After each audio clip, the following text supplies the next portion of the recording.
Hello everyone. I needed to make this video because I needed to share something that's been bothering me for quite a long time.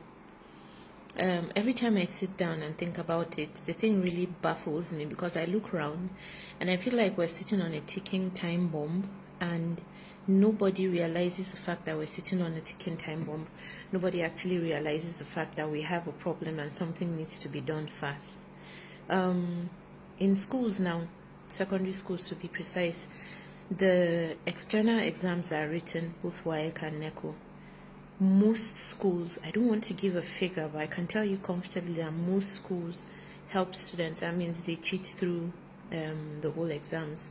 Even if they do not wish to cheat through the exams, these WAEC and NECO questions are available on different sites. All you need to do is just pay recharge card or make a transfer, and then just a couple of hours to the exam, the real thing is actually being released on the internet. So these kids download it, they read about it beforehand, and they enter the exam hall already knowing what it is that they are going to be writing on. Secondly, you now have kids that are writing exams from SS2 and people are very comfortable with it. They don't feel that it's an issue. They don't realize that, okay, writing exams in SS2, how can a child, you come and be celebrating an average student, some even failing, some have repeated SS2, repeated SS1 before, and then you're encouraging them to write in a miracle center, so to speak, exams, and they come out with their A's. And you don't even ask any questions. You don't actually have one-on-one with them to know that, yes, this thing is actually theirs or it's right or something like that. You're okay with it. How can a child that is supposed to have covered 3 years worth of a curriculum write an exam when they have covered only a year and a half worth of curriculum, and then they come out with an A and you don't question it, you're just celebrating? Now, that means that the results are being bought in the secondary school, then admissions are being bought, because admission in schools is now about who you know. And then private schools just take anyone anyhow, because that's private universities. They're just desperate for them to have students, so they just take anyone anyhow, and then they're okay with it. Nobody complains, nobody asks, nothing. There are quack universities across the borders. I heard that in some countries, I'm not going to name, African countries very close to us, you can go and actually come back with a degree in 6 months. Ask around, there are people that are going to tell you, I'm not making this up, it's true. I've actually done my research and it's actually 100% true. 6 months you come back with your BSc. So then we're saying that you can buy your result, you can buy your way into the university and through the university, right? So I heard that there are even some private schools in Abuja, private universities, that they just push students. There's nothing like even carryover or anything, because they're just like, they just want to collect money and then just have enough students for them to stay afloat. Then we have results being bought, we have the admission, we have the whole results still again being bought in the university. Now you come out, they graduate, and then jobs. They buy jobs still again, yet again, jobs are being bought. You pay this person, pay that person, and then just imagine, I want a juicy job. I hear even in millions you have to pay for a juicy job. So you pay for a juicy job, and I just want you to think about something. If I know that my father has paid, let's say, 1.2, 3 million, 4 million, whatever it is, for me to get a juicy job, there's absolutely no way that I'm going to feel like I need to work to keep my job.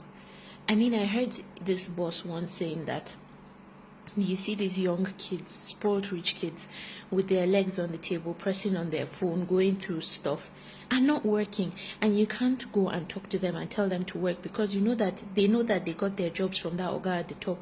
And that Oga that is up there has already eaten his money, and he doesn't care. He's hardly even around. He's traveling all over the country, all over the world. He doesn't really care. So how then can the system actually work? We have this kind of people in ministries. Most ministries are empty. People just want to collect money. We have these big jobs where you have these poor rich kids that are collecting so much money, driving big cars, and the job is not actually being done. No proper training is being carried out on these people. There's no proper training whatsoever. You just have this big job, and then they're just like thrown into the deep end. And then what?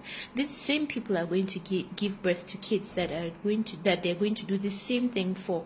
So like, it's a vicious cycle, and then it's scary because nothing is being done. Like, the country is already in a bad shape.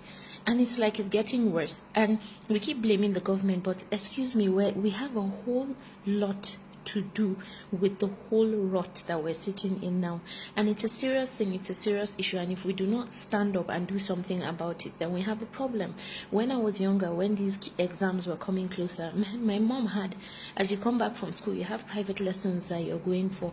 We had a lesson teacher that was there. She didn't hear anything, go study. There was nothing like, I'm going now, I'm going here, I'm going, go study.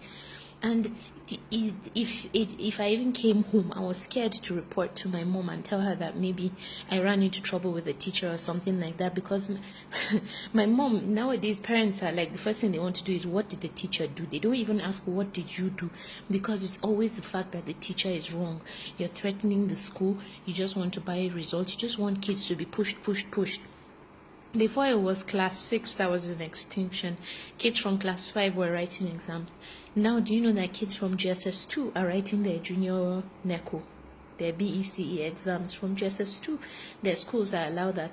Now, from SS2, you have kids that are writing exams. I just don't understand this. Why is there no law in place to stop this? This is a problem.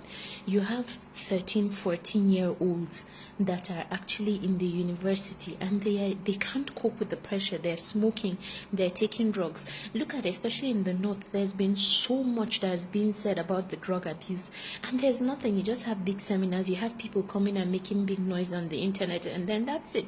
Nothing more is being done. Look, we're sitting on a ticking time bomb. Please save this video of mine, because a couple of years you're going to come back and you're going to realize that we have a big problem. And when we had the chance to correct this, we didn't do anything. We sat down and folded our hands, and we're very okay with it.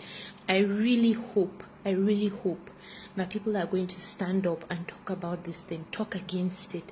I mean, some schools, the truth is, I don't really blame them for helping their students in the exam hall, because they don't have the facilities to teach the kids. And then these kids have this sense of entitlement. They feel like whatever happens, I just have to pass. Whatever happens, my parents are going to buy results for me. So it's terrible. It's terrible. We really need to stand up and do something about it.